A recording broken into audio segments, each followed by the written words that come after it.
Então, eu gostaria de agradecer ao convite à física, né? É a primeira vez que eu falo aqui, na verdade, acho que é a primeira vez que eu falo aqui no Abraão, assim, não coloco, então, assim, até ainda com o microfone, né? Mas obrigada pelo convite. E esse colóquio, então, é dedicado, eu pensei, né, bastante, e ele é dedicado, então, às pessoas do primeiro ano, né, os calouros, acho que é essa a ideia. Mas, obviamente, todo mundo é muito bem-vindo e tomara que tenha alguma, né, proveito para mais pessoas. E é um problema, então, com o qual eu trabalho nos últimos anos, que eu tenho me interessado, né?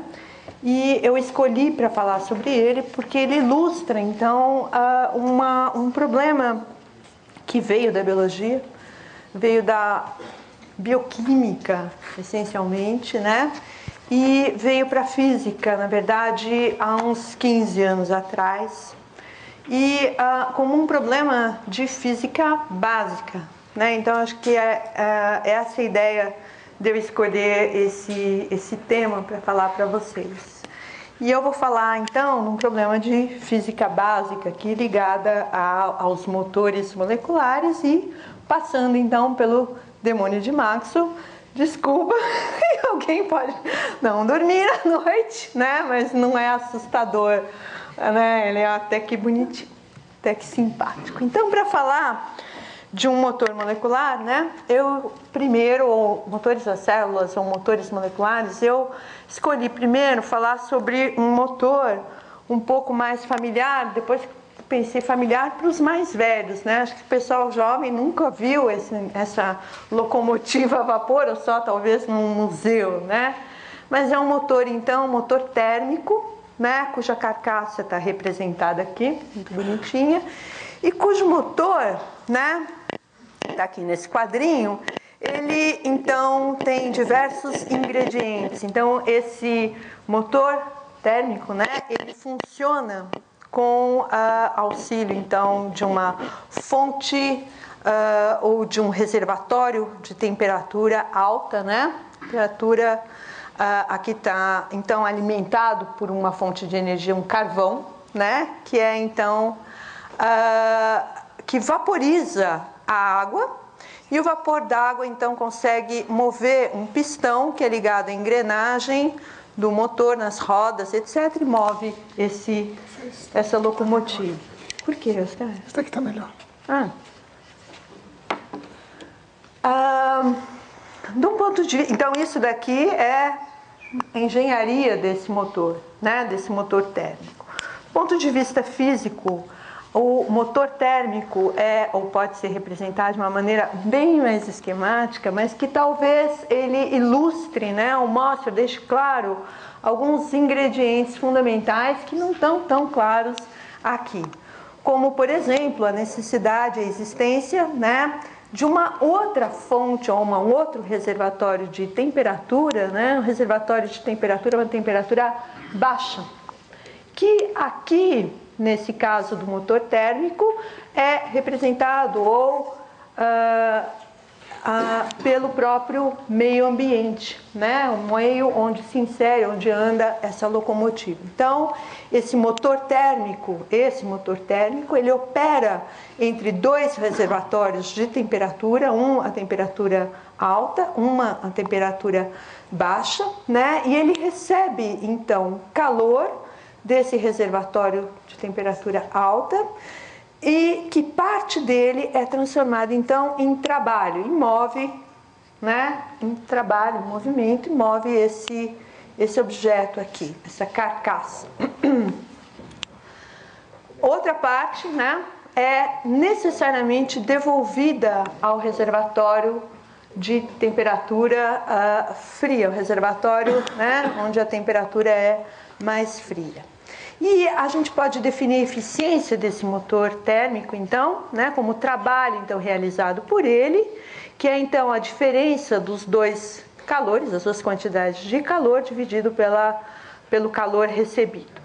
Esse problema foi estudado no século XIX, pela primeira vez, por Carnot, né, que, então, entendeu a questão das máquinas térmicas, né, e para uma máquina como qualquer máquina que opere, então, num processo cíclico, existe, então, uma quantidade máxima de trabalho que pode ser extraído, nesse caso, né, do motor térmico que opera entre esses dois reservatórios.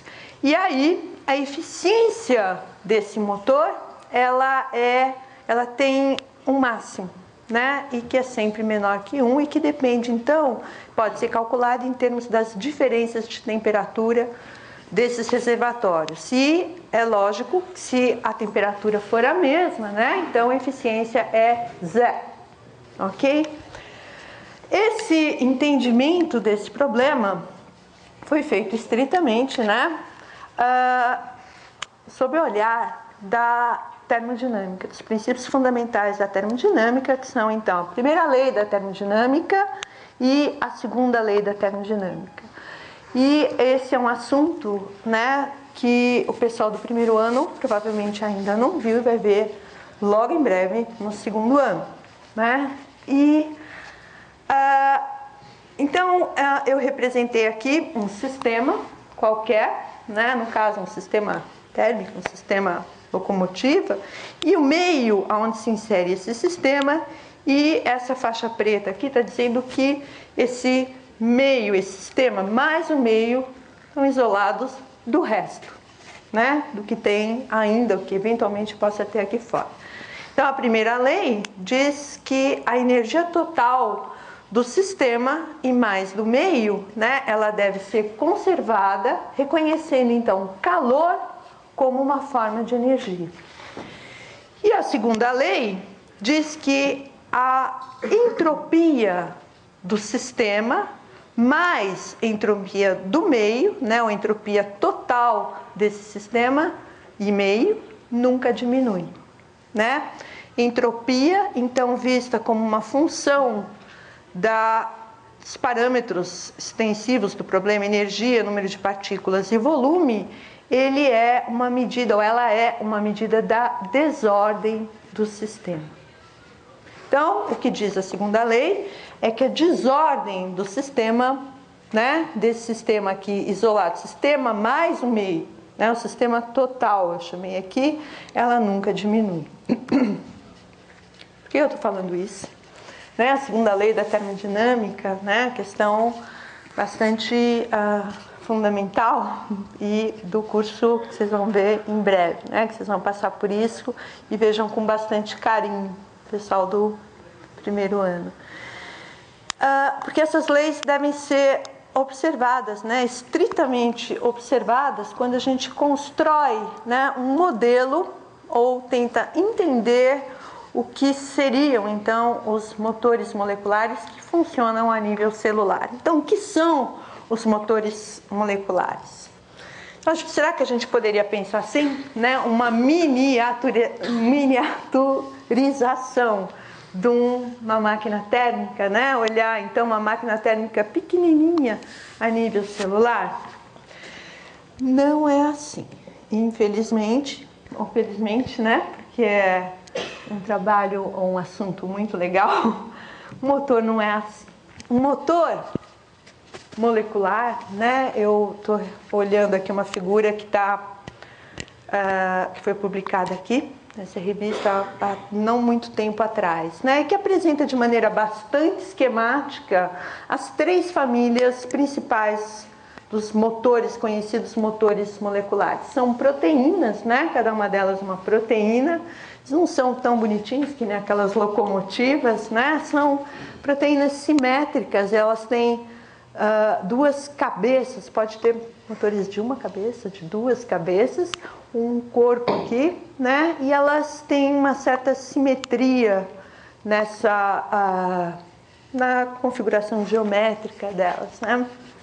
E o importante, por que eu mostrei essa figura? Para mostrar a escala de tamanho, tipicamente da ordem de centena de nanômetros, né? Elas são, então, dessa ordem de grandeza. Os tamanhos são diminutos.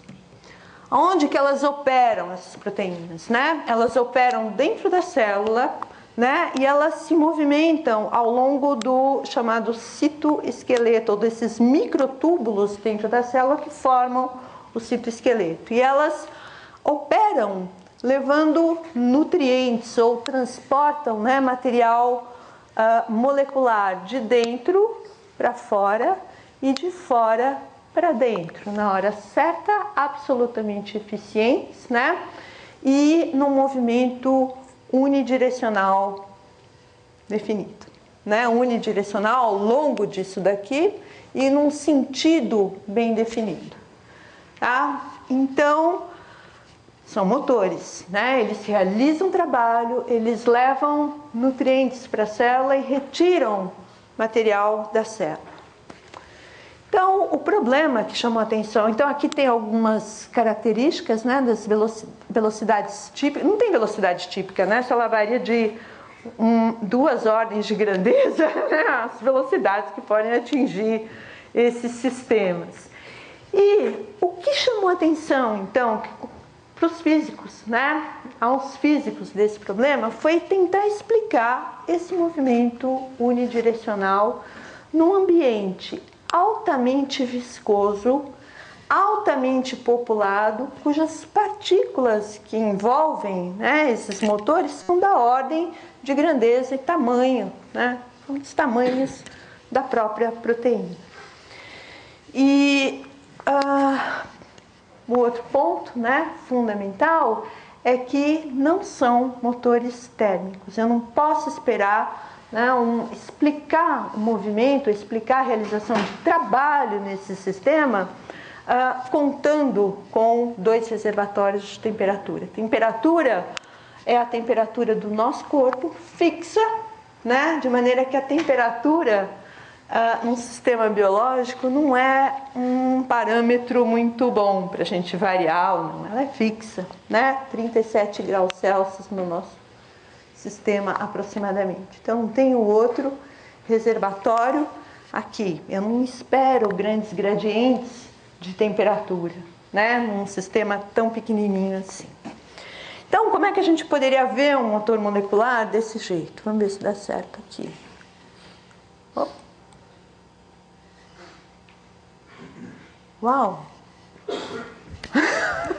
Não sei como deu certo. Então, aproveitem. Então, assim, está aqui o motor molecular. Simplificou muito, né, a proteína, etc. Lógico, eu quero quero pensar nesse sistema da maneira mais simplificada possível, né? E foi assim, então, que as pessoas começaram a olhar para esse tema. Simplifica o sistema. O motor, né, ele virou uma proteína, ele virou essa bola azul.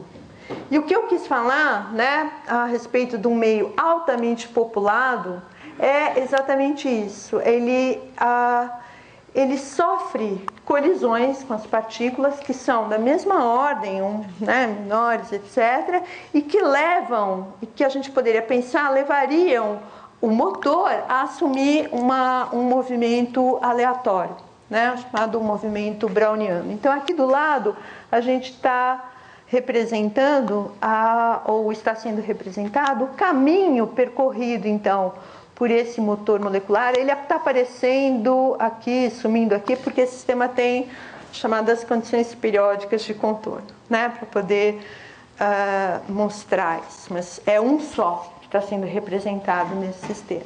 E aqui ele está mostrando, então, a trajetória dessa partícula azul, que não tem nada a ver com o movimento direcionado, né? Então, como é que a gente explicaria a existência de um movimento direcionado num meio em que as forças viscosas são dominantes, né? E a gente esperaria, então, o sistema perfazendo um movimento completamente aleatório, né? Então, isso que chamou pela primeira vez a atenção dos físicos.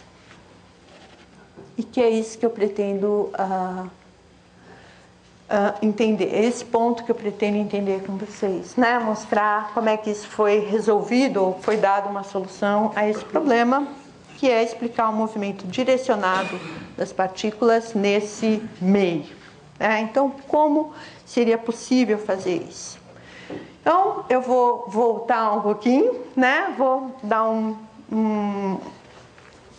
esperar um pouquinho, começar a discutir então esse sistema, né, que eu reproduzi aqui, um desenho bastante simplificado, né, onde então eu estou fixando a temperatura.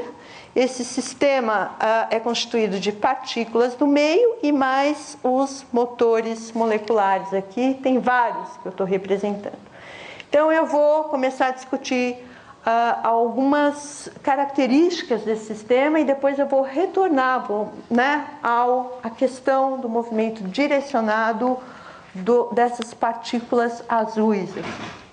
A primeira coisa que eu poderia perguntar, né, é se eu consigo criar gradientes, né, ou se são criados gradientes de pressão nesse sistema. O que eu quero dizer com isso? Se seria possível espontaneamente, né, que grande parte das partículas azuis, né, fossem se localizar numa parte desse volume, né, elas tivessem se concentrar numa parte pequena desse sistema. Então, isso daqui claramente violaria a segunda lei da termodinâmica, né? Porque a gente pode entender do ponto de vista de ordem, desordem, esse é um sistema muito mais ordenado, a ordem, né, do ponto de vista posicional, do que esse sistema. Nesse sistema aqui, ou nessa situação, a gente poderia prever, né, a posição ou achar a posição de uma partícula azul. Ela está mais ou menos num volume, ela está por aqui, enquanto se a gente fosse procurar a partícula azul nesse sistema aqui, a gente poderia falar que ela está num volume muito maior.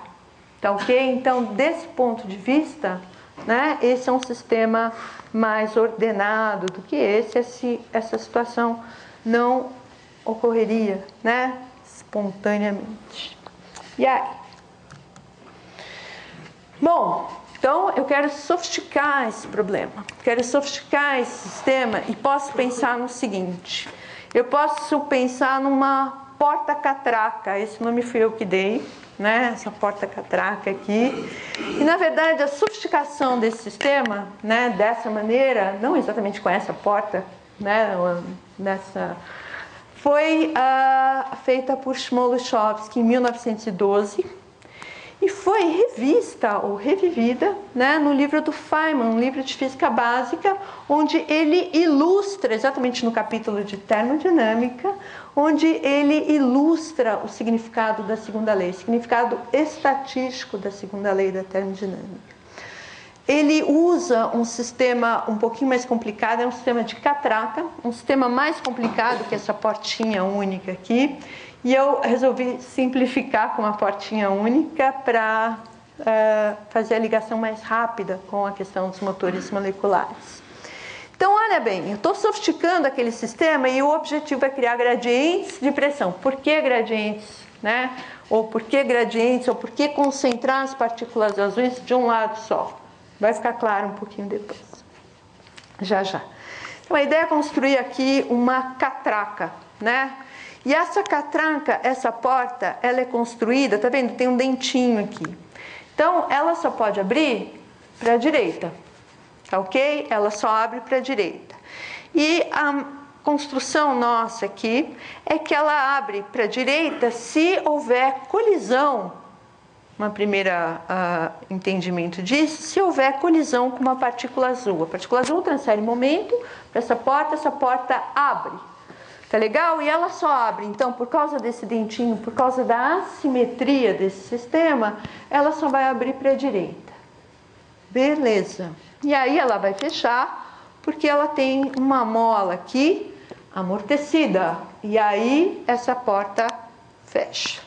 Se a gente olha, então, à primeira vista, isso é bárbaro. Isso introduz ou cria gradientes de concentração de bolinhas azuis ou de motores, só para não esquecer disso, né? Daquelas proteínas motoras, de um lado desse volume, numa parte desse volume.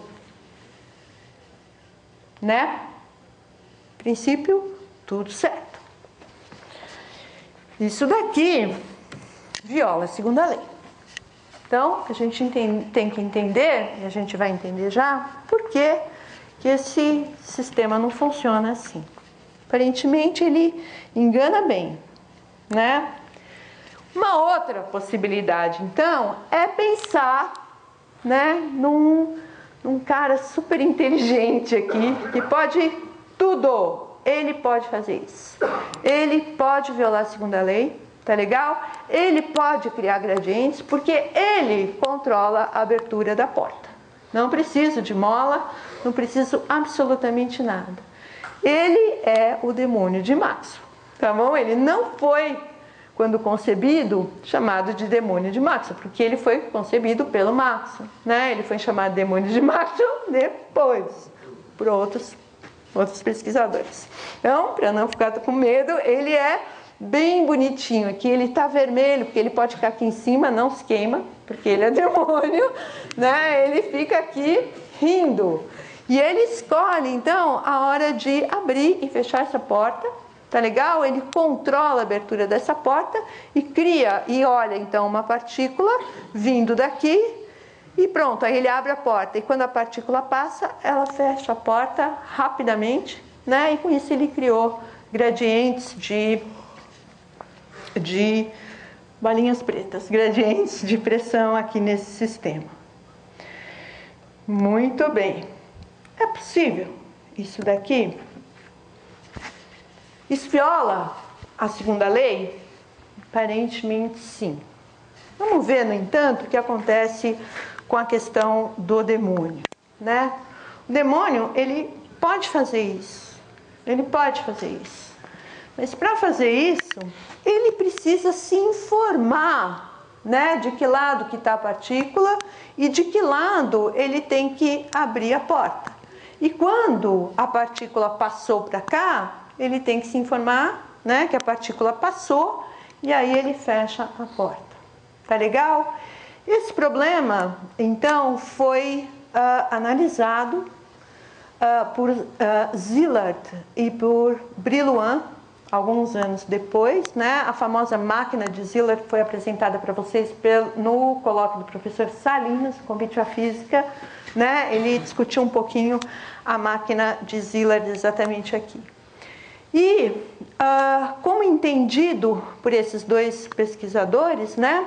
Se a gente olhar, então, a entropia, ou contabilizar na entropia total desse sistema, não, variação de entropia total desse sistema, a entropia criada ou gerada na aquisição da informação do demônio, né? Se ele está, então, se a bolinha está aqui ou se a bolinha está aqui, a gente rapidamente poderia concluir, ou pode concluir, que isso preserva a segunda lei. Tá? Então, isso salva a segunda lei, ou seja, a entropia, né, relacionada à aquisição da informação, né, pelo demônio, tá ok? Salva a segunda lei nesse caso. Então, em princípio, poderia haver um demônio criando gradientes de pressão assim. Isso daqui, essa ideia, na verdade, é que deu origem, foi precursora de toda a teoria da informação, né? Como concebida alguns anos depois. Mais recentemente, Landauer e Bennett, né? Bem mais recentemente, vocês estão vendo, eles mudam um pouquinho esse entendimento desse problema e eles entendem que a entropia ela é criada, né, ou gerada, um aumento de entropia do demônio, quando a informação é apagada da memória do demônio. Esse, então,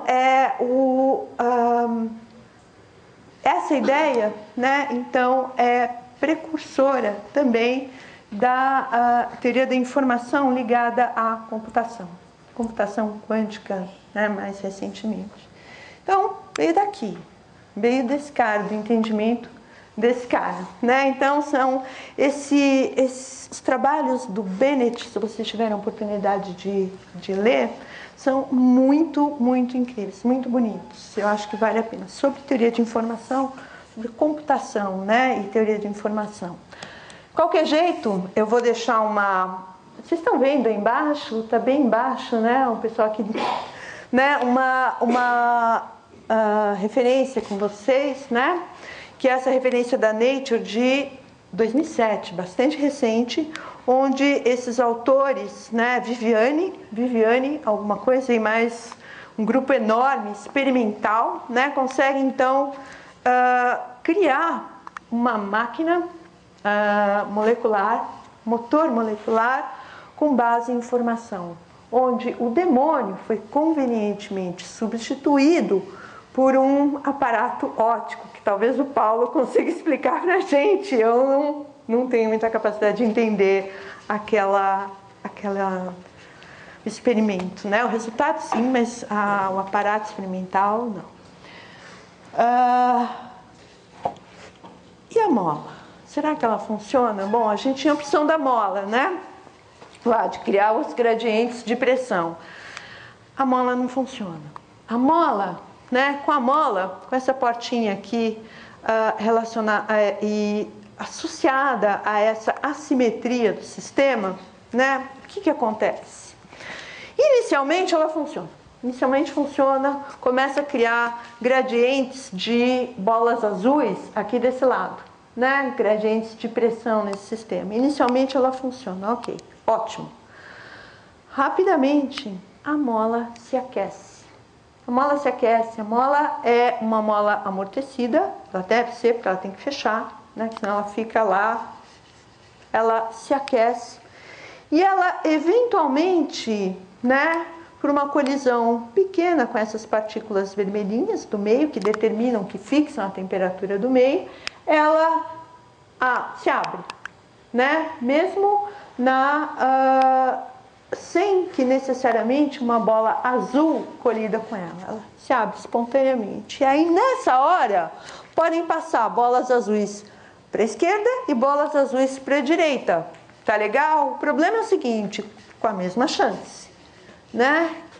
O problema é que, como você tem mais bolas azuis aqui na direita, é mais provável, então, que você tenha um fluxo de bolas azuis para a esquerda. Simplesmente que você tem mais aqui. Por que você tem mais aqui? Porque essa máquina, mini máquina aqui, funcionou durante um tempo. Acumulou bolas azuis de um lado. E aí, nessa situação, né, quando a mola, então, entra em equilíbrio térmico com esse sistema, o sistema para de funcionar e para de acumular bolas azuis só de um lado, e as bolas se distribuem, acabam se distribuindo homogeneamente no volume. Então, esse sistema é bastante enganoso, aparentemente ele funciona, viola a segunda lei, e aí se você olha, então, um pouquinho, né, ele funciona como motor, violando a segunda lei nesse caso, né? Se você olha com um pouquinho mais de cuidado, você vê que isso não ocorre como não deveria ocorrer mesmo. Por que eu falei de tudo isso? Que agora eu construo um motor. Vou construir um motor assim. Então, assim, isso daqui é assim, um desenho meu, inventei algumas coisas aqui, mas tá meio confuso. Mas eu acho que eu quis passar essa ideia exatamente que eu falei para vocês, e vou copiar esse sistema num arranjo periódico. Tá legal? Eu vou fazer cópias dessas portinhas, né?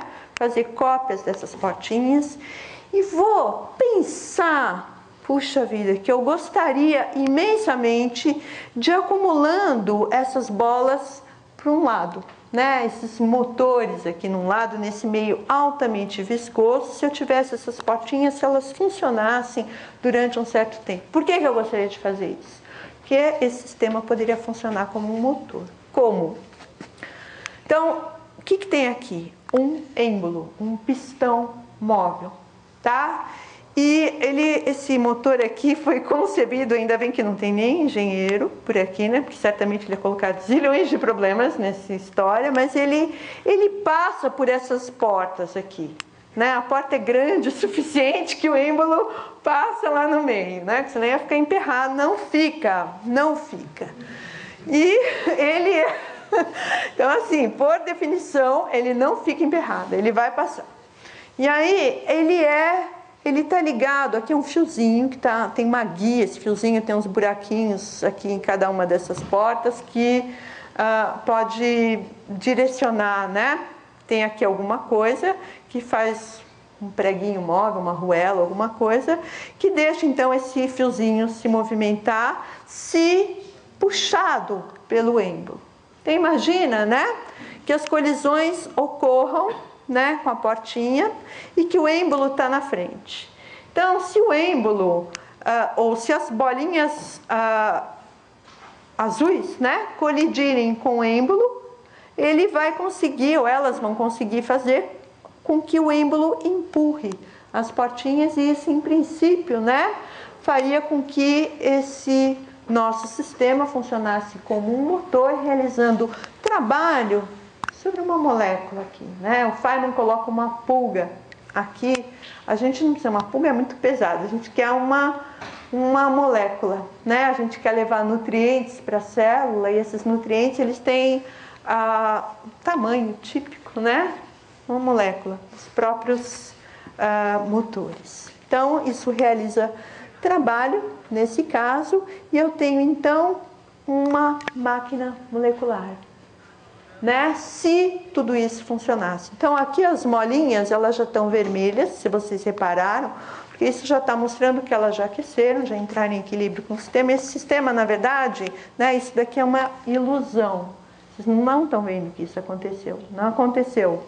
Né? Essas partículas azuis, na verdade, do jeito que está aqui, elas estão espalhadas, né, no volume inteiro, num todo o sistema, que ela não pode...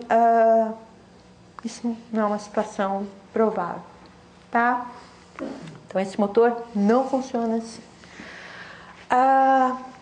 Novamente, quando as pessoas, então, tentaram construir, né, esse sistema, pensou-se no demônio, né? Rapidamente pensou-se nele, ele pensou uma grande oportunidade, novamente, de eu aparecer, né? Mais um problema, mostrar a minha performance. Muito bem. Então, como eu falei para vocês, existe aquela referência muito recente, né? De um motor, na verdade, que funciona sob controle de informação, né, num aparato óptico, em que o motor, né, ele interage com o meio externo. Nesse caso, então, seria um motor informacional, se então o demônio entrasse em jogo.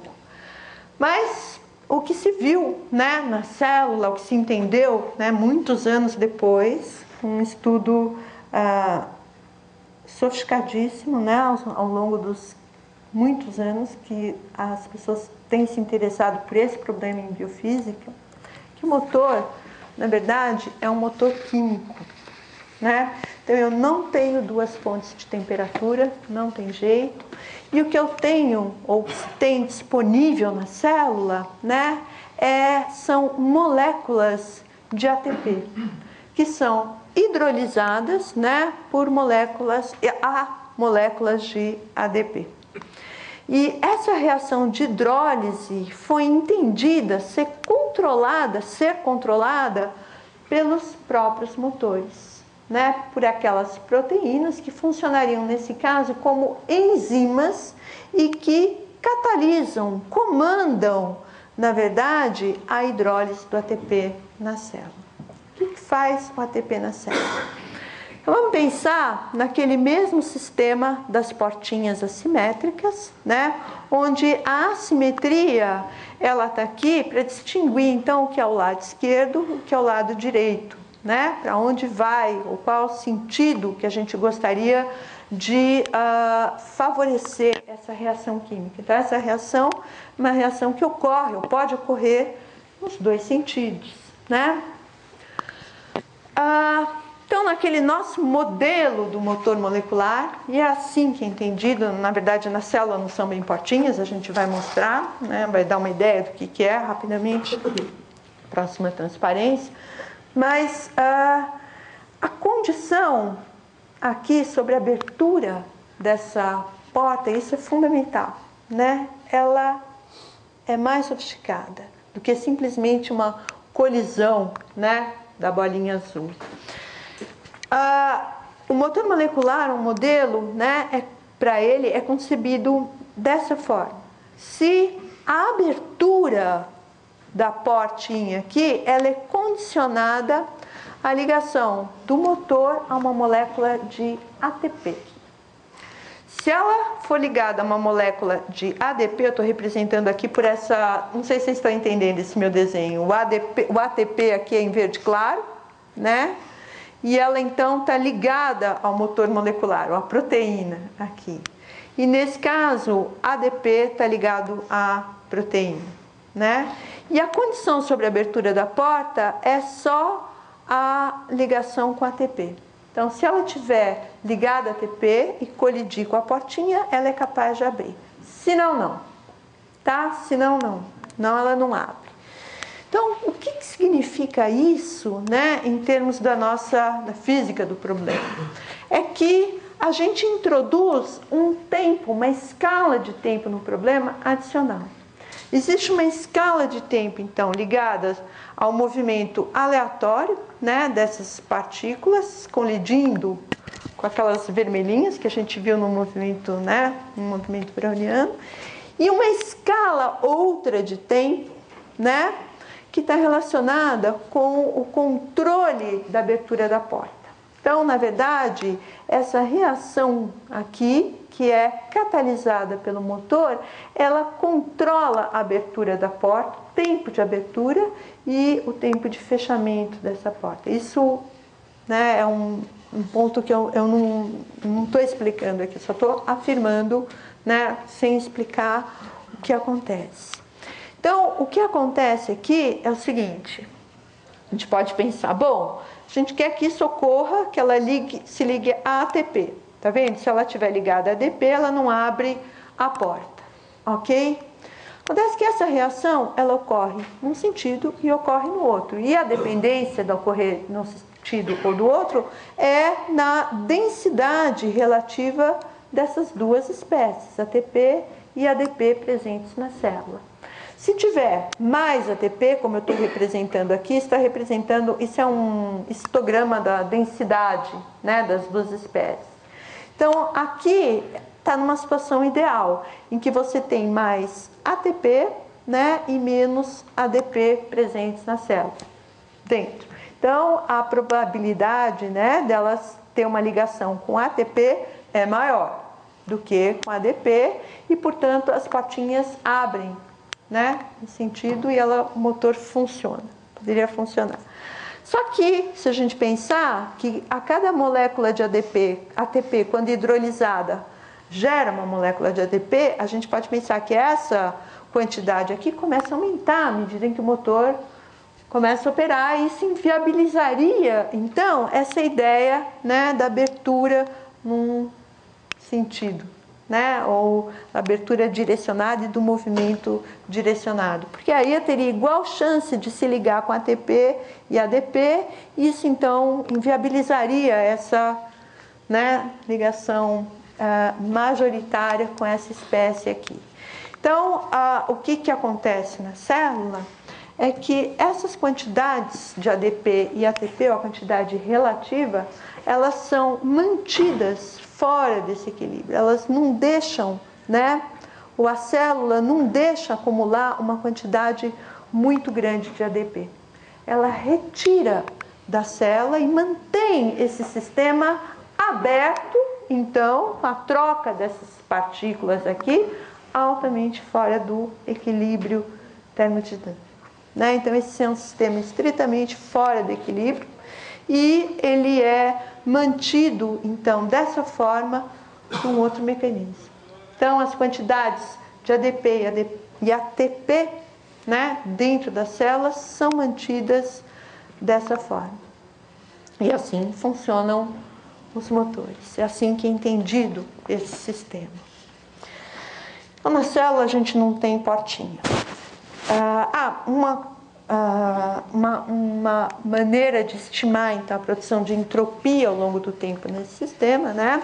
É então pelo produto, tá vendo? Isso é a produção, a variação da entropia com o tempo, pelo produto do fluxo dessas partículas, pela diferença de logaritmos dessas concentrações, né? E isso daqui é estritamente positivo. O que a gente vê na célula, o que não são as portinhas, não são portinhas, né? As portinhas eu introduzi aqui para tentar falar do demônio ou ilustrar a questão do demônio de uma maneira um pouquinho mais direta. Os microtúbulos, né, eles são formados por moléculas dipolares. Então agora eu quero entender, né, rápido isso daqui, rapidamente, né? Eu quero mostrar para vocês, né, onde estão os elementos fundamentais daquele motor, que são a assimetria do sistema, né, que é fundamental para entender aquele motor, e onde entra então a hidrólise do ATP. E por que ela entra, como que ela é usada nesse sistema. Então, o motor está aqui, né, representado ainda por essa bola azul, e ele deve se mover, né, num sentido bem definido ao longo desse microtúbulo. Nas células, então, esses microtúbulos são formados por moléculas dipolares. Moléculas dipolares, tá? Essas moléculas dipolares, então, a gente pode pensar que o motor, que em geral são proteínas carregadas, tem uma carga bem definida, em cima dessas moléculas dipolares, né? Ela ficaria absolutamente confortável, nesse caso aqui, de uma partícula, um motor negativo, próxima a uma carga positiva do dipolo. De que dipolo? Qualquer um deles. Aonde ele ficou, onde ele sentou, ele deve ficar. Né? É difícil a gente imaginar que mesmo com flutuações térmicas aqui próximas, né, ele consiga tirar esse motor dessa situação confortável. Então, o potencial eletrostático, na verdade, né, criado por essa cadeia de dipolos e visto, sentido por essa partícula carregada, ele pode ser representado assim. Então, essa figura, dente de serra, né, ela é apresentada, digamos, em 80% dos artigos teóricos sobre motores moleculares. Essa dente de serra, que foi proposto inicialmente por Adjari, Prost, Marcelo Magnasco, um argentino, nessa época aqui, né, e Astumian.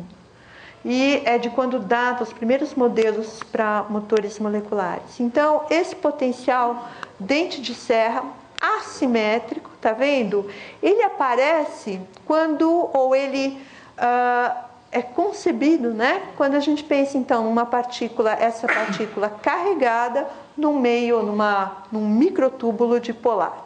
Por que essa simetria? Então, essa simetria é devido à diferença das distâncias entre cargas positivas e negativas que são consecutivas. Né? Então, aqui a carga é negativa, o motor aqui é negativo, ele está próximo a um polo positivo, desse dipolo aqui. Então, ele estaria representado como sendo no mínimo desse potencial. Né? Se ele quisesse mover para a direita ou para a esquerda, ele teria muita dificuldade, porque para a direita e para a esquerda você tem cargas negativas. Né? Então, para cá, a carga negativa está próxima, ou mais próxima. E para cá, né, desse lado aqui, a carga negativa está menos próxima, está mais distante. Então, isso introduz, né, uma assimetria nesse potencial. Esse potencial é chamado potencial linear por partes. Novamente, as interações coulombianas não são assim, né, mas isso é uma boa aproximação para esse sistema, quando a gente olha próximo, né, à carga. Muito bem. Então, a simetria, né, nesses modelos de motores moleculares está definida pela própria geometria, pela própria característica química, né, ou bioquímica do microtúbulo e pela distribuição não trivial de cargas elétricas aqui. O que faz o ADP e o ATP? O que faz, né, a reação de hidrólise, ATP e ADP? Qual o papel dela nesse sistema aqui, né, que se apresenta ou fica muito próximo à realidade da célula, né? ADP e ATP são carregados, né? Então, imagina que essa partícula ela pode ser neutralizada pela reação de hidrólise. O que significa neutralizada? A carga dela fica escondida, ou uma carga positiva é criada nessa hidrólise, né, que se liga a ela e neutraliza instantaneamente essa partícula. Tá ok? O que acontece para ela? Ela não enxerga mais o potencial, ela é neutra, né? E ela então enxerga um microtúbulo sem carga, não enxerga mais os dipolos, não sente mais a presença de dipolos e pode então se mover no movimento difusivo aqui tranquilamente, sem nenhum impedimento, né? Ela fica neutra, ela se neutraliza por um tempo. E aí, né, ela pode se mover, né? E quando então esse potencial aqui, né, esse dente de serra aparece novamente para ela, ou seja, a carga dela aparece novamente, né? Ela começa a sentir a presença do potencial, ela pode estar próxima, né, a um desses mínimos, ou ela pode estar mais próxima, ou um desses máximos, desculpe, ela poderia estar mais próxima a esse máximo ou mais próxima a esse máximo. Como ela, enquanto difunde, ela tem igual chance, igual probabilidade de ir para um lado ou para o outro, é mais fácil se esperar um tempo razoável, muito bem medido, né? É mais provável que ela consiga atingir uma posição aqui. Que quando então ligado o potencial, né, ela poderia cair, né, rapidamente, instantaneamente para o mínimo da direita. É mais provável que isso ocorra do que ao contrário, né? Porque ao contrário ela teria que se mover mais, tá? Para atingir uma situação, uma posição próxima ao máximo da esquerda. Então, na verdade, o que controla esse tempo de liga e desliga do potencial? Exatamente a reação de hidrólise do ATP, que é exatamente o tempo que é dado à partícula para ela difundir. Esse tempo é fundamental nesse modelo. Esse é o segundo tempo, né? É o tempo, então, ou é uma situação que evita fazer com que o sistema entre no equilíbrio termodinâmico. Senão, o motor é inviabilizado. Então, isso foi entendido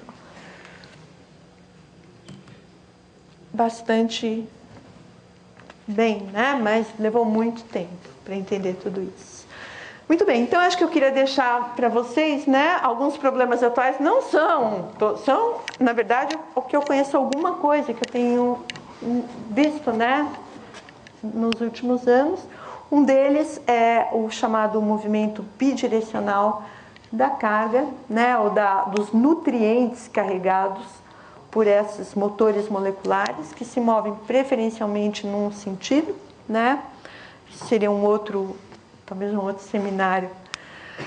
Efeitos coletivos ao longo daquele microtúbulo de vários motores, né? E problemas associados muito semelhantes aos nossos aqui em São Paulo, que são problemas de tráfego, né? Que tem que ser, então, entendidos nesses microtúbulos, onde existem muitos motores moleculares, né? E que devem realizar trabalho de uma forma extremamente eficiente, o que a gente não entende como isso é feito se tem vários outros na frente dele, né? Então, problemas típicos de tráfego, num problema unidimensional. Em particular, uma aplicação em biologia, né?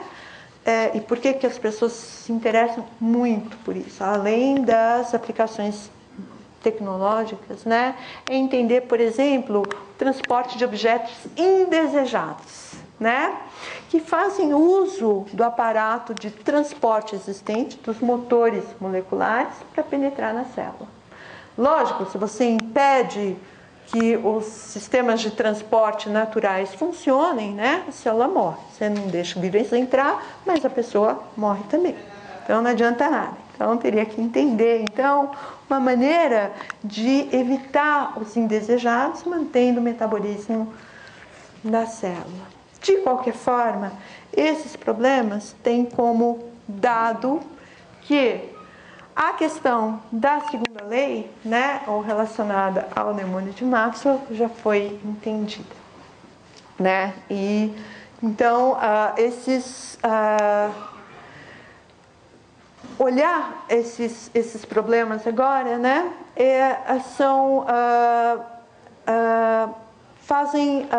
pressupõe, né, que o problema mais fundamental relacionado à segunda lei tenha sido compreendido. Então a gente, bom, acho que é isso. Então são 7 horas. Então tá bom. Obrigada.